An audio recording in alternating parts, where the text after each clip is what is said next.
Sorry guys, just casually killed the fitness scene. If you've been on TikTok or Instagram for the last month or so, you've probably either seen or heard of JacksFit or Jack's Fitness. At 18 years old, Jack went viral at the start of the year when he started posting his fitness journey, and Jack's starting point was bad, to say the least. At 6'1", he weighed in at 49 kilos, which for the Americans is 108 pounds. Putting him at a stupidly low BMI of 14.2, classifying him as severely underweight.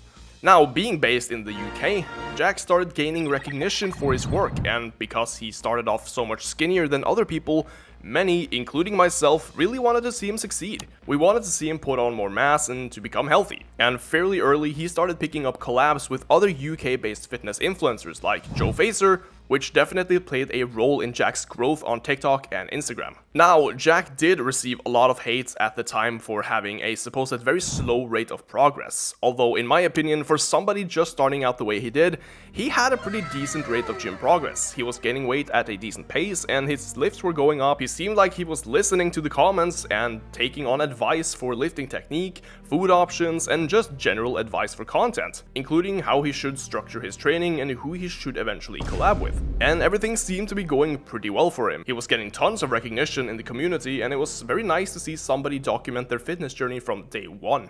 It's hard for me to put on weight, so today I'm going to show you everything I'm eating on a bulk. And Jack even eventually became sponsored by the supplement brand MyProtein. He even went to a couple of events, and some started referring to him as the skinny Sam Sulek. But unlike Sam, who seemed to never change his persona following his rise to fame, Jack seemed to really let the social media spotlight affect him, always referring to the so-called haters.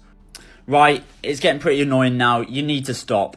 So, what's your problem? Even though most of his comments were rather encouraging and positive. Now, of course, as the saying goes, it takes 10 positive comments to weigh up for one negative comment, and being only 18 and not very exposed to social media, it's natural that Jack would take notice of the negative comments before the positive ones. Even so, his loyal followers didn't really mind, as long as the primary focus of his content was to document his training and eating, with the occasional bizarre post to show off his progress.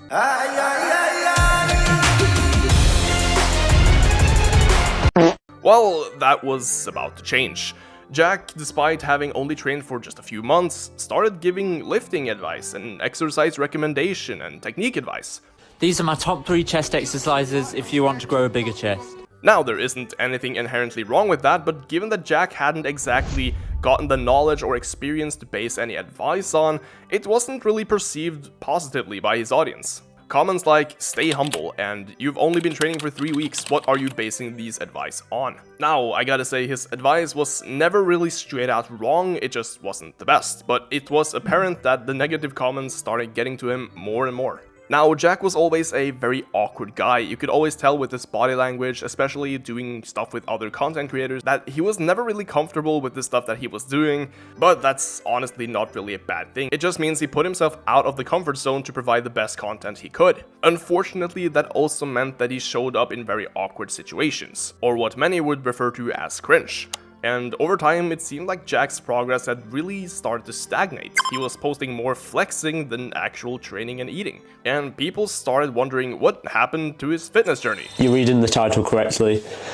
I have, in fact, lost weight. And after being sick for a few days, Jack even came out saying that he had actually lost weight. He wasn't eating, but that he was at least eager to get back into the gym. But following that, Jack started to seem more fixated on showing off his progress on a weekly basis, and that slowly transformed into giving a physique update almost every day. And his audience had definitely taken notice. Fairly quickly, he started going from training and eating vlogs to short clips with like edgy motivational music in the background, or some good old videos regarding the so-called haters.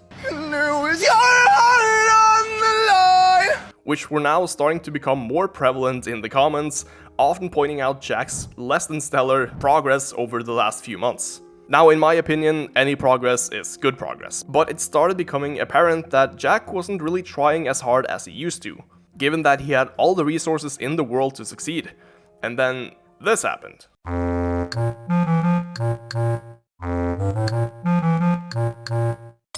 Now, I had never heard of this chick before she made the video with Jack. She's apparently called Alexis Reed and is basically an OnlyFans chick who lifts, But that video was enough to topple Jack's entire reputation. Suddenly, everyone who had been supporting him and edging him on from the very beginning felt that he didn't care about their support. He only wanted the fame, the sponsors, the influencer benefits, so-called, and this was how he used it. Now, Jack eventually ended up losing his partnership with MyProtein, and he also tried outing one of his pals who collabed with him to saying that he was on steroids. Just what does one of their names begin with? You should know. You've been telling me. JB. Oh, shit!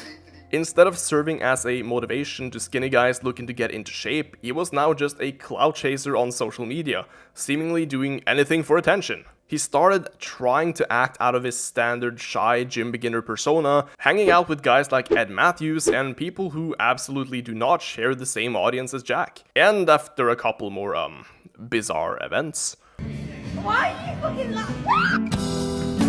Jack seemed to receive a lot more negative comments than usual, which I think made him try playing into the memes that people were making in hope that they would just leave it alone. Although it seems that his socials are back to growing again, he lost a ton of followers and not to mention a lot of respect from the community who helped him on the way. And most of all, I think he let a lot of other skinny guys down as well, as when he dropped off, regressed with his training, his diet, his goals, didn't follow the right advice, that doesn't put off a good impression to a very young and impressionable audience.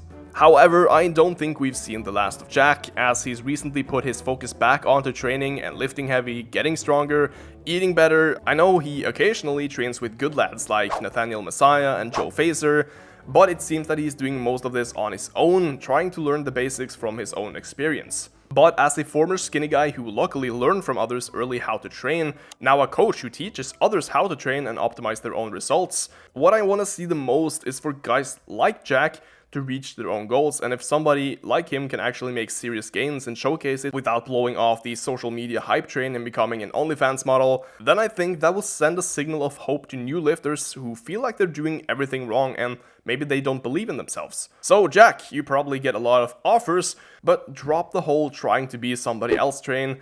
Focus on the gym, eating right, lifting well, and you'll probably regain that respect that many of your followers lost. Thank you all so much for watching. As always, I appreciate you more than you know, and if you want to be trained by me, then head over to the link in the description. And I'll see you all next time.